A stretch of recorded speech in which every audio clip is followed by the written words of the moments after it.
We've already walked through the first two steps in the last video. Now I'm going to show you a couple of things you could have experimented with. I would like to change the initial quantity value so that when the app launches, it shows up as 0 instead of 2.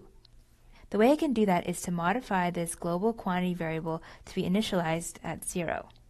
Then the increment and decrement methods should work just fine.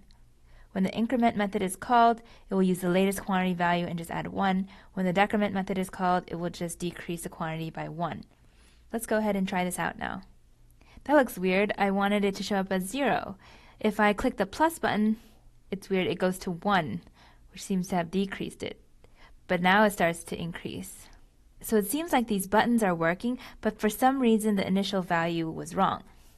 Oh, we forgot to change the activity main layout file. In this layout, we have a text view that says the initial quantity value is 2. That should fix our problem with the 2 showing up when the app launches. Cool, now it shows up as initial quantity of 0. Then if I hit increase, it updates properly. If I hit decrease, it also updates properly. You can see that it's a little tricky that we have the initial quantity value in 2 places. Having 2 places in the code that represent the same thing can be a source of bugs in the future, like we just saw now. An advanced way to solve this problem is to have the main activity actually display the quantity of 0 immediately when the app launches, instead of relying on the layout to have an initial value. That way, the single source of truth would be this global variable. But don't worry about that now. That's more of an advanced thing that you can do after lesson 3. The other way we can experiment with the code is to have the plus button double the number of coffees ordered each time, and have the minus button halve the number of coffees each time. Let's start with the initial quantity of 2, so that if we hit the minus button first, we can at least cut this in half once.